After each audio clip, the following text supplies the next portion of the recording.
ఈరోజు Chandrababu Naidu, Pawan Kalyan, home minister Anitha గారు, లోకేష్ గారు చెప్పాలి దీనికి ఆన్సర్. 11 సీట్లు కడప ఎమ్మెల్యే అని కిండల్ చేసిన వీళ్ళకి జగనన్న జిల్లాల పర్యటన వస్తే ఎందుకు తడిసిపోతుంది, ఎందుకు ఆంక్షలు పెడుతున్నారు? ఇదే ఆంక్షలు మీకు పెట్టామా మేము అధికారంలో ఉన్నప్పుడు?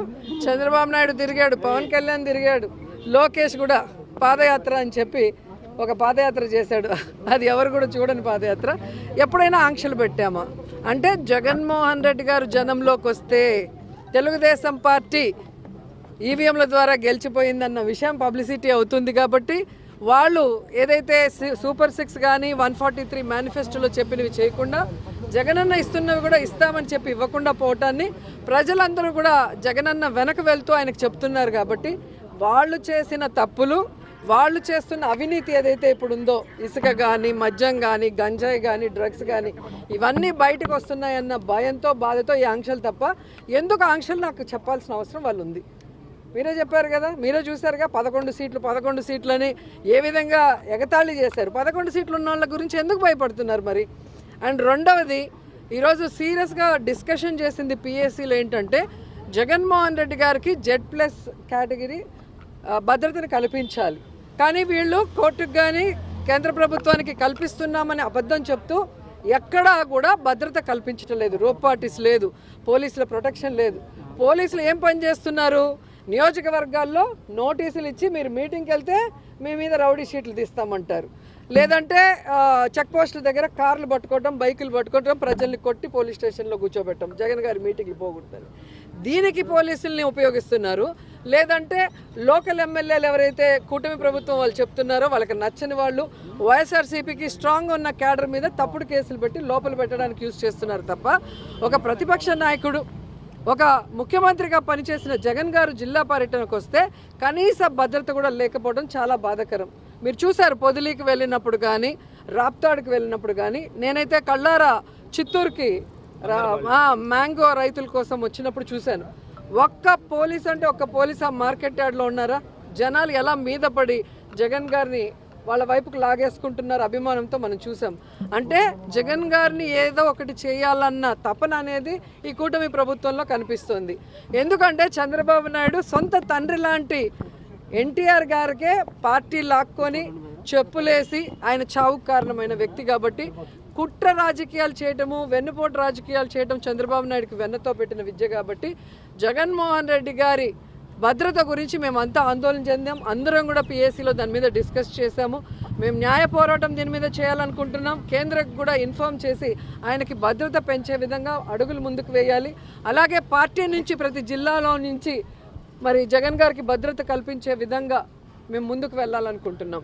రెండోది, జగన్మోహన్ రెడ్డి గారిని ఆయన పార్టీని భూస్థాపితం చేయాలన్న ఒక్క నీతిమాలిన ఆలోచనతో చంద్రబాబు నాయుడు కూటమి ప్రభుత్వం ఈరోజు ఏ విధంగా తప్పుడు కేసులు పెట్టి ఇంపార్టెంట్ లీడర్స్ని అందరినీ కూడా అరెస్ట్ చేస్తూ వెళ్తున్నారు.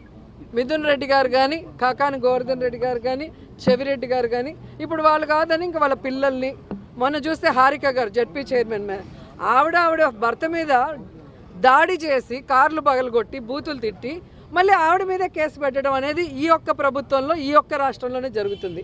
సో వాళ్ళకి మేము క్లియర్గా చెప్తున్నాం, మీరు తప్పుడు కేసులు పెడితే భయపడే వాళ్ళు ఇక్కడ ఎవ్వరు లేరు. దమ్మున్న నాయకుడు జగన్మోహన్ రెడ్డి గారి నాయకత్వంలో పనిచేస్తున్న నాయకులు మేము. మీరు జైల్లో పెడితే రేపొద్దున చక్రవడ్డీతో కూడా మీకు ఇచ్చేదానికి మేము రెడీగా ఉన్నాం. ఎందుకంటే ఈరోజు మీరు సూపర్ 6 ఇస్తామన్నారు, జగన్మోహన్ రెడ్డి గారు ఇచ్చిన ప్రతి ఒక్కటి కూడా ఇస్తామని చెప్పారు.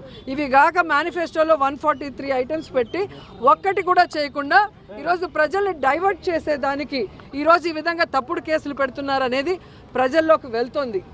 Manifesto, recalling manifesto Chandrababu Naidu కార్యక్రమం ద్వారా వెళ్తోంది. ఎందుకంటే ఈరోజు లిక్కర్కి మిథున్ రెడ్డికి ఏం సంబంధం అండి? లిక్కర్కి చెవిరెడ్డి గారికి ఏం సంబంధం అండి? లిక్కర్కి ఇంకొకరికి ఏం సంబంధం అండి? ప్రభుత్వం అమ్మిన మందుకి ఎవరైనా కమిషన్లు ఇస్తారా? ప్రైవేట్ వాళ్ళు అమ్మిన మందుకి కమిషన్లు ఇస్తారా? ఈరోజు బెల్ట్ షాపులు రిమూవ్ చేశారు, ఎక్కడ పర్మిట్ రూములు ఇవ్వలేదు, ఎక్కడ కూడా ఒక్క డిస్టిలరీకి కూడా జగన్మోహన్ రెడ్డి గారు పర్మిషన్ ఇవ్వకపోతే ఎక్కడి నుంచి లిక్కర్ మాఫియా జరిగింది, ఎక్కడి నుంచి లిక్కర్ స్కామ్ జరిగిందో చెప్పాలి. ఈరోజు నేను ఒకటే సూటిగా అడుగుతున్నా, లిక్కర్లు ఏవైతే ఈరోజు ఉన్నాయో ఆ డిస్టిలరీలు అన్నిటికీ ఎవరు పర్మిషన్ ఇచ్చారో ఒకసారి మీరు వెరిఫై చేయండి. జీవోలు అన్నీ చంద్రబాబు నాయుడు గతంలో ఇచ్చినవే, ఒకటి కూడా జగన్ గారు ఇచ్చింది కాదు.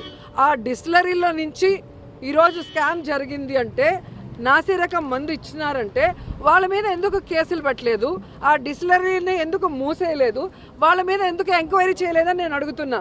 సిగ్గు లేకుండా చంద్రబాబు నాయుడు కూటమి ప్రభుత్వం మళ్ళీ అదే డిస్టిలరీలకి ఎందుకు వాళ్ళు ఆర్డర్లు ఇస్తున్నారు? నాసి రకం అని చెప్పిన బ్రాండ్లని ఎందుకు మళ్ళీ వాళ్ళ దగ్గర కొని అవే ఎందుకు ఈరోజు వైన్ షాపుల్లో అమ్ముతున్నారు, బెల్ట్ షాపుల్లో అమ్ముతున్నారు, పర్మిట్ రూములు ఇచ్చి అమ్ముతున్నారని నేను అడుగుతున్నాను. ప్రజల జీవితాలు నాశనం చేసే విధంగా మీరు మళ్ళీ 43,000కు పైగా బెల్ట్ షాపుల్ని ఓపెన్ చేయించారు. మళ్ళీ లిక్కర్ షాపులు, ప్రతి షాపు ముందు కూడా ఈరోజు అమ్మకాలు ఏ విధంగా కూర్చొని తాగి తందనాలు ఆడే విధంగా మీరు వీడియోలు మీ ఛానల్లోనే చూసుకుంటున్నారు. ఎక్కడైనా ప్రైవేట్ వాళ్ళకి నచ్చినట్టుగా ఈరోజు లిక్కర్ సిండికేట్ని తయారు చేసి వాళ్ళు రేట్లు పెంచుకొని వీళ్ళకి కమిషన్లు ఇచ్చే విధంగా కూటమి ప్రభుత్వం ప్రవర్తిస్తూ ఈరోజు జగన్మోహన్ రెడ్డి గారి ప్రభుత్వం మీద నింద వేసే విధంగా ఈరోజు మిథున్ రెడ్డి గారిని కానీ ఇంకొకరిని అరెస్ట్ చేయడం అనేది ప్రజలు గమనిస్తున్నారు. సో ఈ విధంగా తప్పుడు కేసులు పెట్టిన చంద్రబాబు నాయుడు కూటమి ప్రభుత్వాన్ని కూకటి వేళ్లతో సహా పెకిలించి బయటపడేసేంత వరకు మేమందరం కూడా పోరాడతామని కూడా ఈ సందర్భంగా తెలియజేసుకుంటున్నాను.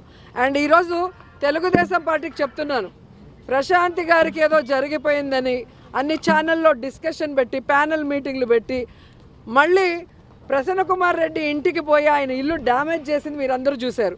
పోలీస్ స్టేషన్లో వెంటనే కేసులు పెడతారు, కోర్టు కూడా ఏ విధంగా తప్పు పట్టిందో మనం చూసాం.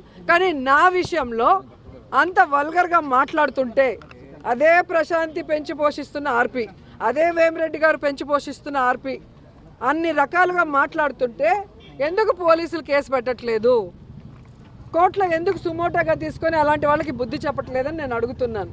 ఈరోజు నా నియోజకవర్గంలో భానుప్రకాష్ అనేవాడు తండ్రి పేరు చెప్పుకొని రాజకీయాల్లోకి వచ్చాడు. మేము కష్టపడి పైకి వచ్చిన వాళ్ళు, అలాంటి వాడితో కూడా లోకేష్ గారు నన్ను ఈరోజు మాట్లాడిస్తున్నారు. మరి దీని గురించి ఎందుకు ఏ ఛానల్లో కూడా ప్యానల్ డిస్కషన్ చేయట్లేదు? మేధావులు విశ్లేషకులు ఎందుకు కూర్చోవట్లేదు? ఇప్పుడు మాకు రింగులు రాని రోజా జరుగుతాము.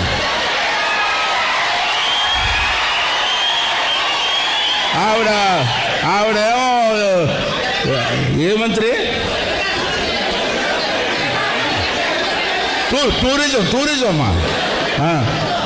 టూరిజం మంత్రి. మరి మా ఏరియా అరకు వ్యాలీ, చింతపల్లి, పాడేరు ఇవన్నీ కూడా టూరిజం సెంటర్ కదా.